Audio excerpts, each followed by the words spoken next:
نبی کریم صلی اللہ تعالی علیہ وسلم نے ارشاد فرمایا 3 لوگ ہیں جنہیں دیکھ کے رب مسکراتا ہے۔ یا رسول اللہ صلی اللہ علیہ وسلم وہ کون کون سے؟ تو محبوب فرمانے لگے ایک وہ بندہ ساری مخلوق سوئی ہے، آدھی رات ہے، رات کا پچھلا پہر ہے، اس نے اٹھ کے وضو کر لیا، مصلی پہ کھڑا ہو گیا، خدا کی یاد میں، فرمایا اسے دیکھ کے رب مسکراتا ہے جو اس کی شان کے لائق ہے۔ مسکراتا ہے اللہ، یہ تو سونے کا ٹائم تھا، یہ تو گہری نیند آنے کا وقت تھا، رات کا پچھلا پہر، رات پوے تے بے درداں نو نیند پیاری آوے، درد منداں نو یاد سجن دی ستیاں بھی آن جگاوے، اور ساون کی کالی راتوں میں جب بوندا باندی ہوتی ہے تو راتوں کو اٹھ اٹھ روتے ہیں جب خلقت ساری سوتی ہے، اللہ مسکراتا ہے۔ سننا میرے بھائی، میرے نبی پاک صلی اللہ تعالی علیہ وسلم فرماتے ہیں جب مسلمان نماز کے لیے صفیں بناتے ہیں نا، ترتیب لگ رہی ہوتی ہے، اب اللہ کی بارگاہ میں کھڑے ہوں گے، قیام کریں گے، رکوع کریں گے، سجود کریں گے، فرمایا جب مومن صفیں بناتے ہیں تو رب دیکھ کے مسکراتا ہے، مسکراتا ہے۔ کمال ہو گئے عروج بندگی کا، جب بندے کو دیکھ کے رب مسکرائے، خدا بندے سے خود پوچھے بتا تیری رضا کیا ہے، مسکراتا ہے۔ اور میرے نبی پاک علیہ السلام فرماتے ہیں جب مجاہد جہاد کے لیے صفیں سیدھی کرتے ہیں، آج تو یہ رب کے نام پہ مرنے ہی آ گئے، یہ صفوں میں کھڑے ہوں گے، ترتیب سے لڑیں گے، ترتیب سے گلا کاٹیں گے، کافروں کا یا شہادت لیں گے۔ فرمایا جب جہاد کے لوگ صفیں بناتے ہیں تو رب انہیں دیکھ کے مسکراتا ہے۔ کتنے نصیبوں والا وہ بندہ ہے جسے دیکھ کے مسکرا دیا۔ او یار کبھی تیرا بیٹا تیرے سامنے مسکرائے نا چھوٹا تو تیرا دل باغ باغ ہو جاتا ہے۔ تیری ماں بیمار کسی ایک دن صحیح طرح ہنس پڑے تو طبیعت خوش ہو جاتی۔ مجھے بتاؤ نا جس کا رب بھی اسے دیکھ کے ہنس پڑے، جو اس کی شان کے لائق ہے، کیا اس بندے کے نصیبے ہیں، کیا اس کے مقدر ہیں۔ آپ اس مقام پر اپنے آپ کو لائیں۔ اب دیکھیں نا یہ حدیث ہم نے سن لی، اب ہم نے نا اس طرح صفیں نہیں بنانے جس طرح ساری دنیا، اب ذرا صفیں بھی شوق سے بنائیں، اب ذرا تھوڑا سا شوق پیدا کریں گے۔ بھئی یہ تو میں وہ کام کرنے لگا ہوں جسے دیکھ کے رب مسکراتا ہے۔ نبی پاک صلی اللہ علیہ وسلم نے فرمایا جب کوئی بندہ توبہ کرتا ہے ہم توبہ کا رٹا لگاتے ہیں، یا اللہ میری توبہ یا اللہ۔ اور توبہ کا تو مطلب یہ ہے کہ پچھلے گناہوں سے پکی توبہ، آج کے بعد یہ غلطی نہ کرنے کا پکا وعدہ۔ تو نے ساری شب برات رو کے گزاری ہے، بتا سویرے جھوٹ جوڑنے کا ارادہ ہے تیرا؟ آج کے بعد رشوت تو نہیں نہ لے گا، ملاوٹ تو نہیں نہ کرے گا، یہ توبہ ہے۔ اور اگر سارے کام اسی طرح کرنے تو پھر یہ توبہ کا رٹا ہے، جتنا مرضی لگاؤ۔ حضرت علی بن ربیعہ رضی اللہ تعالیٰ عنہ فرماتے ہیں میں مولا علی کے ساتھ تھا، مقام حرہ کی طرف جا رہے تھے، حضرت علی نے ہاتھ اٹھا کے دعا مانگی ہماری تعلیم کے لیے، ورنہ حضرت علی ہم صحابہ کو محفوظ عن الخطا تو مانتے ہیں نا۔ ہاتھ اٹھا کے کہا اے اللہ ہمارے گناہ بخش دے، تیرے علاوہ کوئی معاف کرنے والا نہیں۔ اور پھر حضرت علی آسمان کی طرف دیکھا اور دیکھ کے نا حضرت علی بن ربیعہ کو تو مسکرائے۔ حضرت علی بن ربیعہ کہنے لگے حضور مسکرائے کیوں ہو؟ فرمانے لگے ایک دن میں حضور کے ساتھ اسی طرح آیا تھا، اسی طرح حضور نے دعا فرمائی تھی ہماری تعلیم کے لیے، اور پھر حضور مجھے دیکھ کے مسکرائے تھے اور فرمایا جب کوئی بندہ رب کی بارگاہ میں اس طرح استغفار کرتا ہے تو رب مسکراتا ہے، اور مسکرا کے فرماتا دیکھ لو میرے بندوں کو پتا ہے کہ میرے علاوہ معاف کرنے والا کوئی نہیں، انہیں پتا ہے، تم اس کی بارگاہ میں رجوع تو لاؤ، آؤ تو صحیح دو آنسو لے کر۔ اقبال کہتے ہیں کہ موتی سمجھ کے شان نے کریمی نے چن لیا، قطرے دو گرے میرے کے انفار، دو میں نے آنسو بہائے تھے تو اس کے کرم نے تو موتی سمجھ کے چن لی۔ سنو نا حضور اس استغفار کو اللہ کو یار رات کو توبہ کر کے سونا چاہیے ہمیں۔ کچھ غلطیاں ہم کرنا نہیں چاہتے پر ہم سے ہو جاتی ہیں، کچھ دل ہم توڑنا نہیں چاہتے پر وہ ٹوٹ جاتے ہیں، ہماری مجبوری ہوتی ہے ٹوٹ جاتے ہیں۔ رات کو اس کی بارگاہ میں ہاتھ باندھ کے کشکول طلب دراز کر کے خوب استغفار پڑھنا چاہیے کہ مالک بندے ہیں نا کیا کریں، نفس کا ساتھ ہے، دنیا کا ساتھ ہے، خواہشات نفسانیہ مالک معاف کر دے، درد سے توبہ، رسم نہ ہو، کہانی نہ ہو، لفظ نہ ہو، جملے نہ ہو، اور جناب ایسے لوگوں کے بیچ بڑے ہاتھ باندھ کے اور بڑا کوئی ضرورت نہیں، آپ اکیلے اپنی چارپائی پہ بستر کے اندر منہ دے کے بھی درد سے کہیں گے نا معاف کر دے تو وہ تو مہربانی بڑھائے۔ میرے نبی پاک صلی اللہ علیہ وسلم مثال دیتے ہیں، فرمایا ایک آدمی صحرا میں جا رہا، صحابہ سے حضور خطاب کر رہے ہیں، فرمایا ایک آدمی صحرا میں جا رہا تھا، اس نے اپنی اونٹنی پہ کھانا پانی پیسے ہر چیز رکھی ہوئی تھی، صحرا تھا بہت بڑا، درمیان صحرا کے گیا تو تھوڑا سا سستانے کے لیے آرام کرنے کے لیے اونٹنی سے نیچے اترا، اب اس نے اونٹنی کی لگام اونٹنی کی نکیل اپنے سرہانے کے نیچے رکھی، ہاتھ کے ساتھ پکڑی اور سو گیا۔ تھوڑی ہی دیر کے بعد جب اس کی آنکھ کھولی تو دیکھا اونٹنی غائب ہے۔ صحرا میں وہ پیدل نہ آگے جا سکتا ہے، نہ پیچھے جا سکتا ہے، نہ دائیں نہ بائیں، کھانے کو روٹی نہیں، پینے کو پانی کا قطرہ نہیں، تھوڑا ادھر بھاگا ادھر بھاگا، تھک گیا۔ کریم محبوب فرماتے ہیں وہ پوری طرح نڈھال ہو گیا اور مایوس ہو گیا، معاذ اللہ، مایوس ہو کے دوبارہ اسی جگہ آ کے لیٹ گیا جہاں پہلے لیٹا تھا، انتظار کرنے لگا کہ اب موت ہی آئے گی، آخری وقت ہے، نہ میں پیدل یہ صحرا کراس کر سکتا ہوں، نہ پیچھے جا سکتا ہوں، نہ کھانا ہے نہ پانی ہے، سوائے موت کے کوئی سہارا نہیں۔ حضور فرماتے ہیں وہ رستے میں دوبارہ لیٹ گیا، اچانک اس نے رخ بدلا تو اونٹنی سامنے کھڑی تھی۔ حضور نے صحابہ سے پوچھا بتاؤ نا اسے بھلا کتنی کو خوشی ہوگی؟ یا رسول اللہ جی سے نئی زندگی مل گئی ہے۔ آپ دیکھیں نا سارے ڈاکٹروں نے کہہ دیا کہ اس کے تو گردے معدہ جگر ہر چیز ختم ہے، گھر لے جاؤ خدمت کرو، ہر طرف پریشانی ہے۔ وہ بندہ بھی سمجھ گیا ہے کہ آخری وقت آ گیا، کل جاؤں پرسوں جاؤں، تیاری ہو گئی، سب لوگ آ گئے، باہر والے بھی آ گئے، یہ ماحول ایک عجیب رنگ اختیار کر گیا۔ اچانک ایک ڈاکٹر نے آ کے کہا نہیں نہیں غلطی لگ گئی تھی۔ مجھے بتائیے انداز کیا ہوتا ہے؟ بغیر دوائی کے بندہ اٹھ کے کھڑا نہیں ہو جاتا، او میں تو بچ گیا ہوں۔ نبی پاک صلی اللہ علیہ وسلم فرمانے لگے اس کی اونٹنی مل گئی، بتاؤ بھلا اسے کتنی خوشی ہوگی؟ یا رسول اللہ وہ تو دوبارہ دنیا میں آ گیا۔ حضور فرمانے لگے اسے کچھ بھی خوشی نہیں ہوئی۔ جب کوئی رب کا گناہگار بندہ آ کے توبہ کرتا ہے، رب کو اس سے کئی گنا زیادہ خوشی ہوتی ہے۔ میرا بندہ آ گیا ہے، میرا بندہ آ گیا، میرے گھر آ گیا، اس نے آنسو بہائے ہیں، اس نے کہا اللہ میں تیرا ہوں، تیرا ہی رزق کھاتا ہوں، تیری ہی زمین پہ رہتا ہوں، تیرے نام سے میری سانسیں چلتی ہیں۔ وہ آ گیا۔ فرمایا اس اونٹنی والے سے زیادہ رب کو خوشی ہوتی ہے جب گناہگار آ کے توبہ کرے۔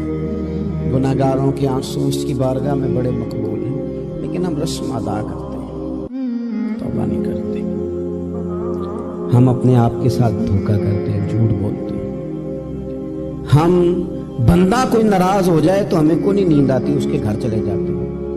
ہم اپنے سارے رشتوں کو تعلقات کو مینٹین کر کے رکھنے کے عادی ہیں۔ ہمیں پتہ ہے کہ وہاں میں نہیں جا سکا تو بیٹا بھیجتا ہوں، فلاں شادی پہ میں نہیں جا سکا تو بھتیجا بھیجتا ہوں، بھائی بھیجتا ہوں، ہر تعلق کا ہم نے خیال رکھا کوئی روٹھ نہ جائے۔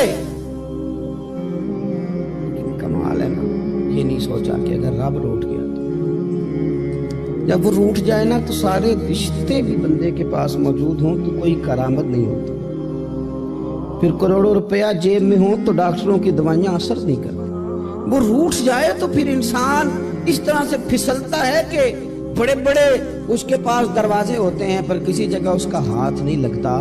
خدا را سنو، نبی پاک صلی اللہ علیہ وسلم کے پاس مہمان آ گیا، بخاری مسلم ہے، حضور نے ازواج مطہرات کے گھروں میں پیغام بھیجا کچھ چیز ہے ضیافت کے لیے؟ یا رسول اللہ کچھ بھی نہیں، یہ دو جہاں کے شاہ ہیں اور پاس کچھ رکھتے نہیں، دو جہاں کی نعمتیں ہیں ان کے خالی ہاتھ۔ یا رسول اللہ کوئی چیز بھی نہیں۔ حضور نے صحابہ کے مجمع پہ نظر ڈالی، یا رسول اللہ صلی اللہ علیہ وسلم حکم ہو، تو حضور فرمانے لگے تم میں سے کوئی بندہ ہے جو اسے گھر لے جائے روٹی کھلائے؟ ایک صحابی اٹھے فوراً، حضور میں لے کے جاتا ہوں کھانا کھلاتا ہوں۔ فرماتے ہیں میرے گھر میں صرف بچوں کا کھانا تھا، یہ نہیں کہ فریزر بھرا ہوا ہے نعمتوں سے، صرف بچوں کا کھانا، یہ نہیں کہ کسی کو دیکھ کے اپنی ہنڈیا پہ برتن دے لیا، صرف بچوں کا کھانا۔ کہتے ہیں گھر گیا، بیوی سے کہا کیا کیفیت ہے؟ کہنے لگی بچوں کی روٹی ہے۔ میں نے کہا بچے سلا دے، صبح ناشتہ کر لیں گے۔ تو کہنے لگی آپ کیا کھائیں گے؟ تو میں نے کہا نہ میں کھاؤں گا نہ تو کھائے گی، مہمان جو نبی پاک کا ہے۔ اچھا اب ذرا تجویز دیکھو میاں بیوی کی سوجھی آپس میں۔ کہتے ہیں کھانا لگا دینا، کیونکہ ایک آدھ بندے کا کھانا ہے۔ اپنی غربتوں کا ہر جگہ اظہار کرنا، رونا رونا، یہ دیکھو غربت کیسے چھپائی جا رہی ہے۔ اس کو کہا نہیں کہ چل تو تھوڑا رحم کھا، تو آیا ہے تو تھوڑا رحم کھا، یہ نہیں کہا اٹھ کے نا تو کھانا رکھنا اور اٹھ کے نا چراغ ٹھیک کرنے کے بہانے بجھا دینا۔ ہم دنیا والوں کے سامنے کیوں اپنے دکھ بیان کریں؟ ہم جو کہیں گے رب رسول کی بارگاہ میں کہیں گے۔ تو نا چراغ ٹھیک کرنے کے بہانے، اہلیہ اٹھی کھانا دینے کے بعد چراغ ٹھیک کرنے کے بہانے بجھا دیا۔ خامد بھی ہاتھ چلاتے رہے، بیوی کبھی برتن رکھتی کبھی اٹھاتی، پتہ چلے کہ کھانا کھا رہے ہیں، کھانا کھایا جا رہا ہے۔ کہتے ہیں مہمان پیٹ بھر کے کھانا کھا گیا۔ یہ کام ہوا رات کے اندھیرے میں، اس وقت ہوا جب چراغ بھی بند تھا، اس وقت ہوا جب کوئی دیکھنے والا نہیں تھا، کسی پڑوسی کو بھی خبر نہیں تھی۔ فرماتے ہیں صبح کے اجالے میں اس مہمان کو لے کے مسجد نبوی میں نے قدم رکھا تو نبی کریم نے فرمایا رات جو تم نے کام کیا ہے نا اسے دیکھ کے میرا رب بڑا مسکرایا ہے، اللہ بڑا مسکرایا ہے۔ اللہ تر دامنی پہ شیخ ہماری نہ جائیے، ہم دامن نہ چھوڑ دیں تو فرشتے وضو کریں۔ یہ شان ہے صحابہ کی۔ نبی کریم علیہ السلام نے فرمایا رب رات مسکرایا تیرا یہ انداز دیکھ کے، اور اس نے قرآن نازل کیا وَيُؤْثِرُونَ عَلَىٰ أَنفُسِهِمْ وَلَوْ كَانَ بِهِمْ خَصَاصَةٌ۔ کچھ لوگ وہ ہیں جنہیں بڑی بھی ضرورت ہو تو دوسروں پر اثار کر دیں۔ اللہ تبارک و تعالیٰ نے انسان کے لیے سارا کچھ بنایا۔ هُوَ الَّذِي خَلَقَ لَكُم مَّا فِي الْأَرْضِ جَمِيعًا، فرمایا زمین میں جو کچھ ہے سارا تیرے لیے بنایا۔ کسی کو آپ نوکری پہ رکھتے ہیں، اس کے ساتھ معاہدہ یہ ہوتا ہے کہ یہ تجھے رہنے کے لیے مکان دیا جائے گا، 3 وقت کا کھانا دیا جائے گا، 2-3 دفعہ پینے کو چائے ملے گی، اور اتنی تنخواہ ہم ہر مہینے تمہیں ادا کریں گے۔ اور پھر ڈیوٹی یہ ہے کہ یہ مشین ہے، اس پر تم نے صبح 8 بجے سے 4 بجے تک کام کرنا ہے۔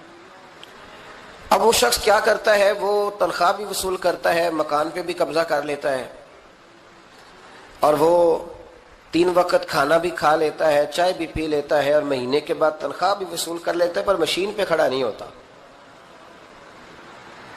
تو اس کا مالک اسے رکھے گا؟ بولتے نہیں آپ حضرات، رکھے گا اسے، چھٹی کرا دے گا۔ وہ کہے گا تو کتنا عجیب آدمی ہے کہ اب جو مطالبات تیرے تھے وہ سارے پورے ہو گئے، اور جو میرا مطالبہ ہے تو نے پورا ہی نہیں کیا۔ اختلاف ہو جائے گا، جھگڑا ہو جائے گا، مالک ناراض ہو جائے گا۔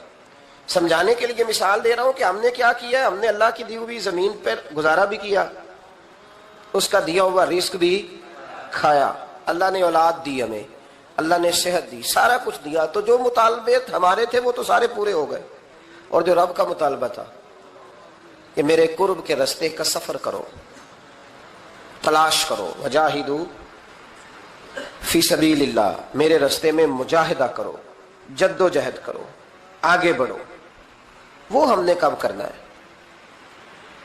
وہ اس کی منصوبہ بندی کب ہوگی؟ اللہ کے قرب کا رستہ طے کرنا۔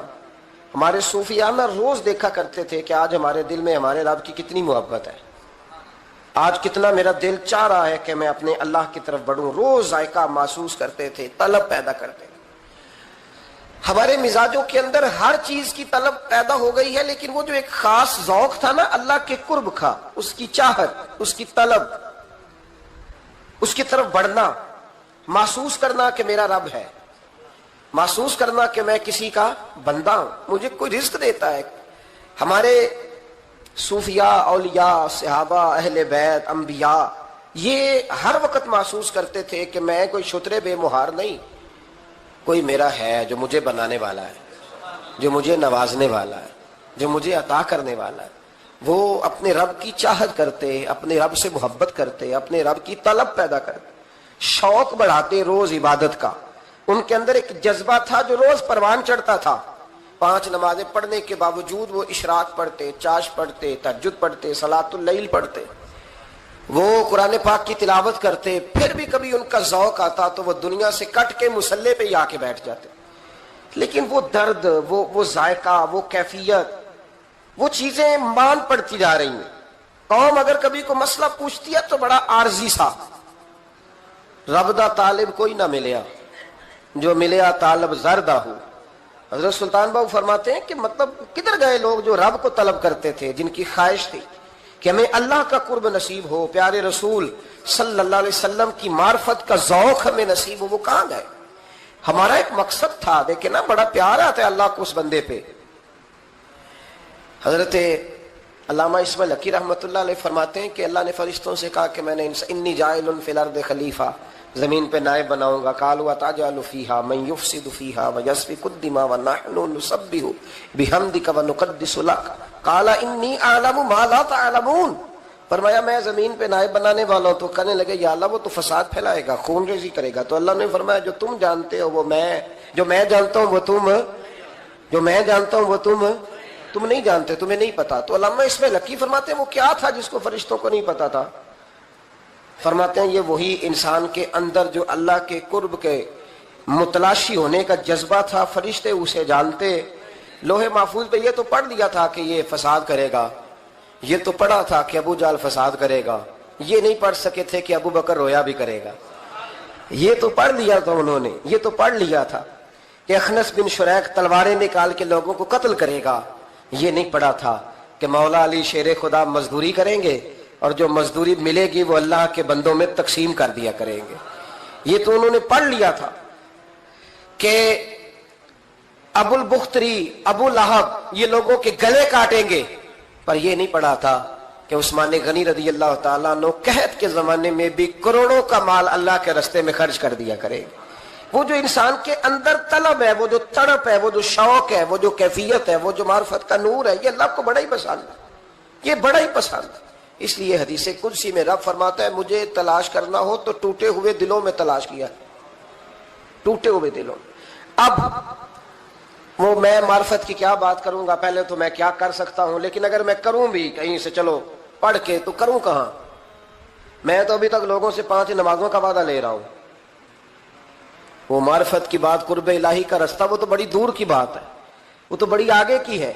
ابھی تک تو ہم یہ وعدہ لے رہے ہیں کہ داڑھی رکھ لو گے، سچ بولو گے، حلال کھاؤ گے. مطلب وہ جو ہمارے بزرگوں نے لکھا، وہ جو جذب ہے، وہ جو کیفیت ہے، وہ جو عبادت ہے، وہ جو تڑپ ہے، اور وہ پھر جو ایک مقام ہے کہ انسان اپنے رب کی اس طرح عبادت کرے کہ وہ اپنے رب کو دیکھ رہا ہے. وہ جو ایک مقام ہے، اور کم از کم یہ نہ ہو تو حضور فرمانے لگے اتنا تو ہو کہ رب تجھے دیکھ رہا ہے. لیکن وہ تو درجہ ہے نا بڑا آگے، ہم اسے بڑا آگے کی بات تصور کرتے ہیں، لیکن حضور نے اپنی امت کے لیے اسے ضروری قرار دیا. بھائیو تھوڑا سا نا آگے اٹھ کے، مطلب بڑے بڑے آدمی بن گئے ہم لوگ. بڑے آدمی کیسے بن گئے کہ جس کے پاس پھوٹی کوڑی نہیں ہوتی تھی اس کے اکاؤنٹ میں کروڑوں آ گیا تو وہ کہتا میں بڑا آدمی بن گیا. جس کے پاس سائیکل نہیں تھی تو اب وہ 1.25 کروڑ کی کار پہ پجاروں پہ بیٹھتا ہے تو کہتا ہے میں بڑا آدمی. تو اس طرح تو انسان بڑا نہیں بنتا. بڑا تو تب بنے گا جب تیرے دل میں رب کی معرفت بڑی ہوگی، جب اللہ کا قرب بڑا ہوگا، جب تم متلاشی ہوگا اس کے راستے کا. بہت سارے راستے ہیں اللہ کی طرف جانے کے، لیکن 3 باتیں قرب الہی کے لیے ہمارے بزرگوں نے بڑی زبردست لکھی ہیں. سب سے پہلی بات یہ ہے، صوفیاء فرماتے ہیں کہ اگر رب کا قرب چاہتے ہو تو ہر وقت اپنے رب کی رحمت کی امید رکھا کرو. خوش نہیں ہوئے آپ اس بات سے؟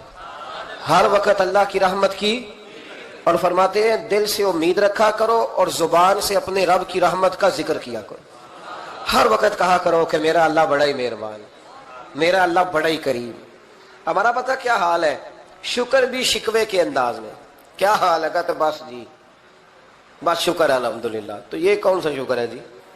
یہ تو آپ نے کہا ہے کہ بڑا تنگ ہوں میں اپنی زندگی، یہ شکر ہے؟ ہر وقت یہ کہے کہ میرا اللہ بڑا ہی قریب ہے. دیکھیں نا بسم اللہ شریف ہر کام سے پہلے معنی کیا ہے؟ بسم اللہ الرحمن الرحیم، یعنی تو کہہ اس رب کے نام سے جو بڑا ہی مہربان ہے، جو نہایت ہی رحم کرنے والا ہے.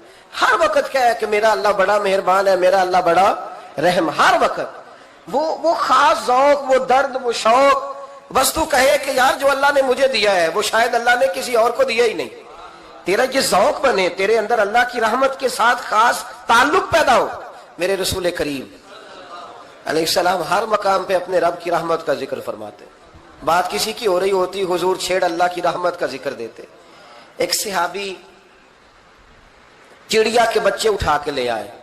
وہ چڑیا شکایت لے کے آئی اور حضور کے کندھے پہ بیٹھ کر شکایت کرنے لگی کہ حضور آپ کے صحابی نے میرے بچے اٹھا لیے. بات تو چڑیا کے بچوں کی ہو رہی تھی نا. رسول کریم فرمانے لگے اس کے بچے چھوڑ دو. اور پھر حضور فرمانے لگے دیکھو یہ چڑیا اپنے بچوں سے کتنا پیار کرتی ہے. جب چڑیا اتنا پیار کرتی ہے تو رب اپنے بندوں سے کتنا پیار کرتا ہو, اللہ کتنی رحمت والا ہوگا. یعنی ہر بات میں رسول کریم نا, ہر بات میں اللہ کی رحمت کا ذکر. ایک جنگ کا موقع ہے تو صحابہ کرام علیہم رضوان فرماتے ہیں کہ دوران جنگ ایک عورت کا بچہ کھو گیا اور بچہ بھی دودھ پیتا تھا.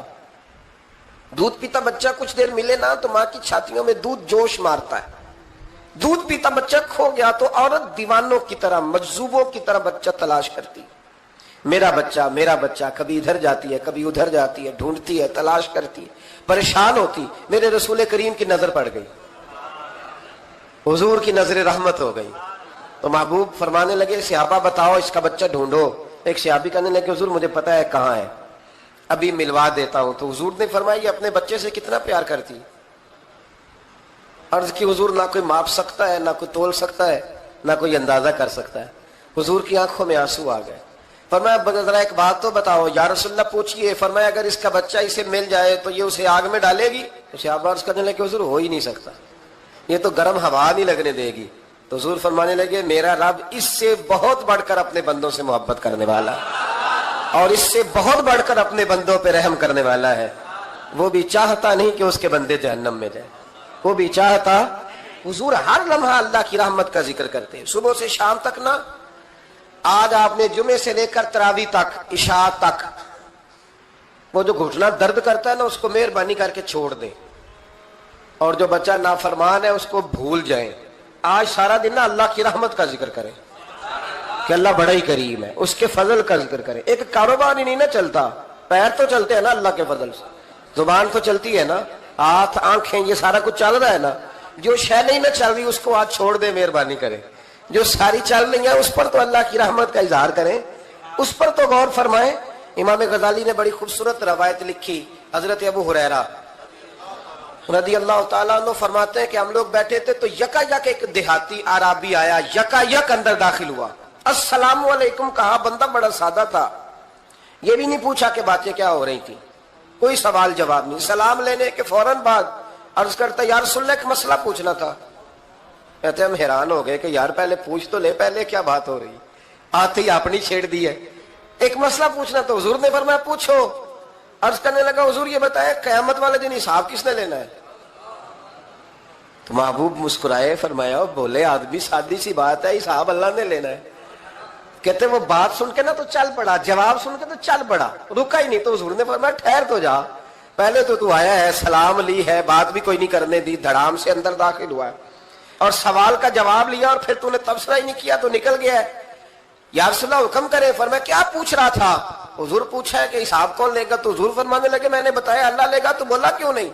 کہنے لگا یا رسول اللہ بس اتنا ہی پتہ کرنا تھا, اگر اللہ نے حساب لینا ہے تو پھر ہم نے باچی جانا ہے انشاءاللہ, پھر باچی جانا ہے. تو حضور فرمانے لگے کس طرح. کہنے لگا یا رسول اللہ جب وہ کریم غالب آئے گا نا, جب اس کا غلبہ آئے گا تو وہ بڑا کریم ہے, اس نے معاف ہی کرنا ہے, اس نے معاف ہی کرنا ہے, اس نے کرم ہی کرنا ہے. عدل کرے تے تھر تھر کمبن, عدل کرے تے پھر تھر تھر کمبن, اچیاں شانہ والے فضل کریں تے بخشے جاون, میرے جائے منہ کالے. فرمایا اس نے معاف ہی کرنا ہے. حضرت ابو ہریرہ کہتے ہیں کہ حضور نے فرمایا ٹھیک ہے تو جا. وہ چلا گیا تو حضور رونے لگے. فرماتے ہیں ہم نے عرض کی حضور کیا ہوا. تو محبوب فرمانے لگے بندہ بڑا سادہ تھا پر بات بڑی کھری کر گیا ہے, بڑی کھری بات کر گیا ہے. کریم جب غالب ہوتا ہے تو معاف ہی فرماتا ہے. تو بھائی سادے لوگوں کو بھی پتا تھا کہ اللہ کی رحمت کی بات.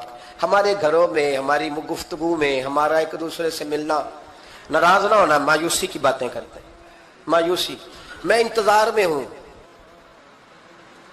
میں انتظار میں ہوں کہ کوئی بندہ مجھے ملے اور آ کے کہے میں بڑا راضی ہوں، بتائے اللہ کا شکر کیسے کرنا ہے۔ میں انتظار میں ہوں، اتنے سالوں میں مجھے بندہ کوئی نہیں ملا، جو ملا اس نے یہی کہا پریشان بڑا ہوں، دعا کر دیں، بڑی اذیت ہے، سب سے زیادہ میں ہی تنگ ہوں، کچھ کریں، کوئی وظیفہ بتائیں، کوئی تعویذ دیں، کوئی ملے نا یار، کوئی ملے، کوئی کہے کہ الحمدللہ تعالی۔ اور میں نے تعلیم کے لیے صرف اور اظہار نعمت کے لیے، تشکر کے لیے کئی دفعہ آپ کے سامنے یہ کہا ہے کہ الحمدللہ جس طرح کے استاد مجھے ملے شاید کسی کو نہ ملے، اور میں نے اظہار تشکر کے طور پر کہا ہے پھر کس طرح کے شاگرد مجھے ملے ہیں اتنے اچھے فرما بردار شاید کسی کو نہ ملے، اور جس طرح کے سادے اور درویش ماں باپ اللہ نے مجھے عطا فرمایا۔ اب تو بڑا تیز لوگوں کا زمانہ ہے نا، شاید کہیں میسر آئے۔ اور میں کہا کرتا ہوں اتنے فرما بردار مرید بھی نہیں ملتے، لوگ تو کہتے ہیں فرما بردار نہیں ملتے، ہمیں الحمدللہ فرما بردار تابع دار ہر لحاظ سے اچھے ملے۔ اس کی وجہ یہ ہے کہ جیسے مرشد اللہ نے ہمیں عطا فرمایا ایسا کسی کو اللہ نے عطا، تو شکر کریں اللہ کی نعمتوں، شکر کریں۔ بس جہاں بیٹھیں گے جملے ٹوٹیں گے، جہاں بیٹھیں گے پریشانی۔ مجھے کچھ بندے ایسے ملتے ہیں دنیا میں جو صرف اکیلے ہی ٹھیک ہے، یعنی ابا جی نے بھی ظلم ہی کیا ساری زندگی، اماں نے بھی ظلم ہی کیا، استاد بھی سارے غلط مل گئے، اور ہر بندہ ہی انہیں، اور پھر بعد میں اولاد ملی تو نافرمان ہی مل گئی۔ تو میں کہتا ہوں یار یہ ہو نہیں سکتا ویسے، بہرحال چلو اگر تو کہتا ہے تو بات سمجھ میں آتی ہے کہ ہو سکتا ہے کوئی سانحہ ایسا ہو گیا ہو۔ اللہ کی رحمت کی بات کریں، میرے نبی کریم علیہ السلام نے فرمایا بندہ سادہ تھا پر بات پتے کی کر گیا۔ یہاں تک لکھا امام صفوری نے کہ قیامت کے دن اللہ ایک بندے کے لیے دوزخ کا حکم دے گا، بندہ جہنم کی طرف جا رہا ہے، فرشتے زنجیریں ڈال کے کھینچ کر لے جا رہے ہیں، بندہ جا رہا ہے دوزخ کی طرف، فرشتے کھینچتے ہیں تو وہ پھر مڑ کے پیچھے دیکھتا ہے۔ توجہ ہے میری بات پر؟ ادھر دیکھنا ذرا، وہ کئی دفعہ کسی کو کھینچتے ہیں نا تو مڑ مڑ کے پیچھے دیکھتا ہے۔ چلو آپ کو سمجھاتا ہوں، سمجھ آ جائے گی۔ وہ جب سکول جانے کو دل نہیں نہ کرتا تھا جی، 29 الیکشن دینے نا اپنے بچیاں نو، اور بڑا 1.5 گھنٹے کا، بچے ناراض نہ ہو جائے، جب وہ کبھی جس نلائق کا سکول جانے کو دل اور اس کو کھینچتے تھے تو وہ پلٹ پلٹ کے پیچھے جاتا نہیں۔ اسی طرح مدرسے میں بھی جب آتے ہیں تو کئی بچے ایسے ہوتے ہیں جو آتے نہیں تو کھینچ کھینچ کے نہیں لے جاتے کئی دفعہ، تو جب کھینچ کے فرشتے جہنم کی طرف لے جا رہے ہیں، کھینچتے ہیں تو پلٹ کے پھر پیچھے دیکھتا ہے، پھر فرشتے کھینچتے ہیں پھر پیچھے دیکھتا ہے، پھر فرشتے، ذرا نظارہ دیکھنا، دوزخ کو لے جا رہے ہیں، پلٹ پلٹ کے اللہ کی طرف دیکھتا ہے، دوزخ کا دروازہ آ گیا، پھر پیچھے دیکھ رہا ہے۔ رب کریم نے فرمایا اسے واپس بلاؤ، رحمت دا دریا الہی، بلاؤ اسے واپس۔ واپس آیا، اللہ نے فرمایا بتا تو پلٹ پلٹ کے کیا دیکھتا تھا؟ ویسے اللہ کو نہیں پتا کیا دیکھ رہا ہے، کیا دیکھ رہا تھا؟ تو رو پڑا، عرض کرنے لگا مالک میرا یقین تھا کہ تو بڑا ہی کریم ہے، اللہ میرا ایمان تھا تو بڑا رحیم ہے، اللہ میرا ذہن تھا تو معاف کرنے والا ہے۔ جب فرشتے کھینچتے تھے نا تو شیطان مجھے کہتا تھا اب تو جہنم میں جائے گا، پر میرا یقین کہتا تھا نہیں رب نے معاف کر دینا ہے، اللہ نے معافی دے دینی ہے، بخشا جاؤں گا۔ پھر شیطان کہتا تھا جب فرشتے کھینچتے تھے، میں کہتا تھا نہیں معافی مل جائے گی، یا اللہ دوزخ کا دروازہ آ گیا پر میری امید نہیں ٹوٹی، اللہ دروازہ جہنم کا آ گیا پر میری امید نہیں ٹوٹی۔ اور جب میں نے آخری دفعہ پلٹ کے دیکھا تیری آواز آئی کہ واپس لاؤ، تو میرے اندر سے آواز آئی کہ لے رہی تیرا یقین جیت گیا ہے، تیرا ایمان جیت گیا ہے، تیرے اندر کی روحانیت کامیاب ہو گئی۔ بندے اور رب کی باتیں ہو رہی ہیں تو فرشتے چپ کر کے کھڑے ہیں، تو رب نے فرمایا تم خاموش کھڑے ہو، عرض کی یا اللہ اس کا کرنا کیا ہے؟ فرمایا کرنا کیا ہے؟ جو میری رحمت کی اتنی زیادہ امید رکھے اسے جہنم میں ڈال دو، یہ کیسے ہو سکتا ہے؟ اس کو پکڑو اور میرے فضل کے ساتھ اسے جنت عطا کر دو۔ تو پہلی بات یہ ہے کہ اللہ کی رحمت کی امید رکھیں، صبح سے شام تک کہیں الحمدللہ، کیا کہیں؟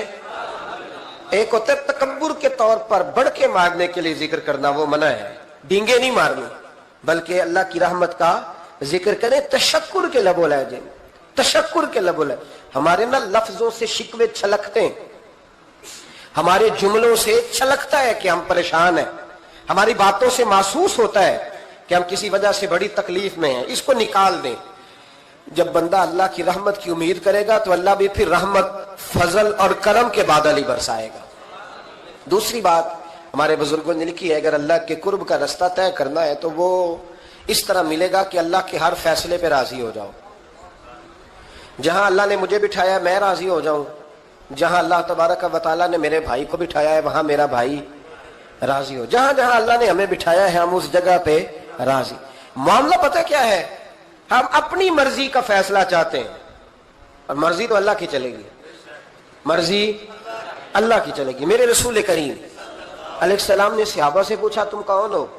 حضور مومن. فرمایا ایمان کی دلیل دو. یہ بات مجھ سے کو پوچھے تو شاید میں جھگڑا کروں کہ ایمان کی دلیل. حضور نے فرمایا کون ہو؟ یا رسول اللہ مومن. فرمایا دلیل دو. حضور دلیل ہے ہمارے پاس دو. یا رسول اللہ اللہ نعمت دیتا ہے تو ہم شکر ادا کرتے ہیں, مصیبت ڈالے تو صبر کرتے ہیں, اور جو فیصلہ اللہ ہمارے حق میں کر دے ہم اس پر راضی رہتے ہیں. میرے محبوب کا چہرہ خوشی سے کھل اٹھا. فرمایا تمہیں مبارک ہو, تم تو واقعی بڑے پکے مومن ہو. تم مومن ہو, اگر اللہ کے فیصلوں پہ راضی رہتے ہو تو پھر تم. حضور فرماتے ہیں کچھ لوگوں کو اللہ قیامت میں بغیر حساب کتاب جنت میں داخل کرے گا. فرشتے پوچھیں گے پل صراط سے ہوا ہے؟ وہ کہیں گے دیکھی نہیں. میزان عمل الوائے؟ وہ کہیں گے دیکھا ہی نہیں. کیسے آ گئے؟ تو کہیں گے خدا کے فضل سے آ گئے. فرشتے پوچھیں گے تمہارا عمل کیا تھا؟ وہ کہیں گے کچھ بھی نہیں. عام لوگوں کی طرح نماز پڑھتے تھے, روزہ رکھتے تھے, حج فرض ہوا تو کیا, زکوٰۃ اگر ہمارے اوپر لاگو ہوئی تو دی, عام روٹین کے معاملات. تو فرمایا اتنی بڑی فضیلت کے بغیر حساب کتاب جنت کوئی تو وجہ ہوگی. تو بندے عرض کریں گے وجہ ایک ہی تھی کہ رب جو ہمارے حق میں فیصلہ کرتا تھا ہم اس پر راضی ہو جایا کرتے, ہمیں کوئی شکوہ اس پر رہتا. علامہ ڈاکٹر محمد اقبال رحمت اللہ علیہ, توجہ ہے میری بات پر؟ ادھر دیکھنا ذرا میری طرف. اللہ آپ کو خوش رکھے. کچھ لوگ نا جی کہتے ہیں ڈاکٹر اقبال نے داڑھی کیوں نہیں رکھی تھی؟ تو یہ غلطی کی علامہ اقبال نے, رکھنی چاہیے تھی انہیں. ناراض ہو گئے آپ لوگ؟ جو جس کی غلطی ہے وہ اس کی یہ غلطی ہو گئی ان سے, انہوں نے نہیں ٹھیک کیا. اب اقبال کے داڑھی نہ رکھنے سے کیا سنت کی مخالفت پر اسے ڈگری دی جائے گی؟ وہ میں ہی کیوں نہ ہوں, جو کام خلاف سنت ہے وہ بہرحال. لیکن میرا سوال یہ ہے کہ اقبال نے تو صرف داڑھی نہیں رکھی, باقی سارے کام اچھے کیے, تو آپ باقی کے تو سارے اچھے کر لینا. اقبال نے جو کام کیا, جو دین کا درد دیا, جو پیغام دیا, جو جدوجہد کی, اس کو تو سمجھ لو نا. مطلب صرف داڑھی پہ آ کے دلیل پکڑتے ہو. علامہ اقبال نے مکان بھی نہیں بنایا اپنا, کتنا بڑا آدمی ہے, کوئی جائیداد ہے اس کی؟ تسی بھی چھوڑو مکان سارے. اقبال وہ دیکھیں نا, بابے بلے شاہ کی لوگ مثال دے دیں گے, بابا صاحب مجذوب آدمی تھے, تو بابا صاحب کے حصے میں تو کئی مربع زمین آتی تھی, وہ بھی انہوں نے نہیں لی. ہمارا ملانگ روٹی کا اس کو پتا ہے, نوٹوں کا بھی پتا ہے کہ 5000 والا کون سا ہے, 100 والا کون سا ہے, باقی ٹائم وہ بابا بلے شاہ بن جاتا ہے. یہ کون سا سٹائل ہے کہ مرضی کی چیز آئی تو قابو کر لی؟ تو ڈاکٹر اقبال نے یہ درست کیا, لیکن اس کے باوجود ہمارا نظریہ ہے کہ اللہ اس کی یہ خطا معاف کرائے گا, پر بندہ بڑا باکمال تھا, یہ بڑی خوبی تھی. اور اس میں بھی کچھ حکمت ہوگی, کچھ باتیں ایسی انہوں نے لکھی ہیں بعض جگہوں پہ. لیکن اقبال کی جو معرفت ہے, جو حسن ہے, جو وقار ہے ان کے لب و لہجے میں, اس کا انکار کیا جا سکتا نہیں. لیکن اس کو ہم ڈیفینڈ بھی نہیں کرتے, جو کسی میں کوئی کمزوری ہے وہ بہرحال اس کی ہو. ایک سوال بڑا اٹھتا تھا, لوگ کہتے تھے کہ آپ روز داڑھی کی بات بھی کرتے ہیں اور علامہ اقبال کی بات بھی کرتے ہیں, تو میں نے آج اس کی وضاحت کر دی. بات کی سمجھ آ گئی آپ حضرات؟ علامہ اقبال نے ایک بات لکھی ہے. اقبال کہتے ہیں جب میں لندن میں وکالت کرتا تھا تو ایک خاتون تھی, لیڈی بارنس اس کا نام تھا. چھوٹے موٹے مقدمات لے کے وہ میرے پاس آتی تھی. بی بی ایک ہوٹل چلایا کرتی تھی, اس کا خاوند جو تھا وہ فوج میں ملازم تھا. اقبال نے خود لکھا ہے, اقبال فرماتے ہیں کہ ایک دن وہ خاتون پھر کسی کیس کے سلسلے میں میرے پاس آئی, تو جب وہ آئی تو اس نے نقاب اوڑھا ہوا تھا, برقع کیا ہوا تھا. تو چونکہ اس نے نقاب اوڑھا تھا, مسلمانوں کی نشانی تھی. نقاب اوڑھنا کن کی نشانی ہے؟ اللہ آپ کو خوش رکھے. تو کہتے ہیں وہ نشانی چونکہ اہل اسلام کی تھی تو مجھے تجسس ہوا. میں نے کہا لیڈی خیریت ہے؟ میم صاحب بھائی یہ برقع پہننا ہوا ہے. تو کہنے لگی ہنس کے, اقبال مجھے پکا یقین تھا کہ آپ ضرور پوچھیں گے. تو میں نے کہا اچھا تو یہ برقع؟ تو کہنے لگی الحمدللہ میں مسلمان ہو گئی. تو میں نے فوراً کہا کہ آپ کا شوہر تو فوج میں ملازم ہے, فوجی کے لیے بدلنا اور پھر ملکی قانون اور یہ چیزیں. تو کہنے لگی اس نے مجھے کیا کہنا تھا, وہ خود کلمہ پڑھ گیا. تو کہتی ہیں میں اور متجسس ہوا, وہ کیس کی بات کرتی تو میرا تجسس بڑھ گیا. میں نے کہا تو کیس چھوڑ یہ بتا کلمہ کیسے پڑھا؟ تو کہنے لگی اقبال اصل بات یہ ہے کہ میں نا بے اولاد تھی,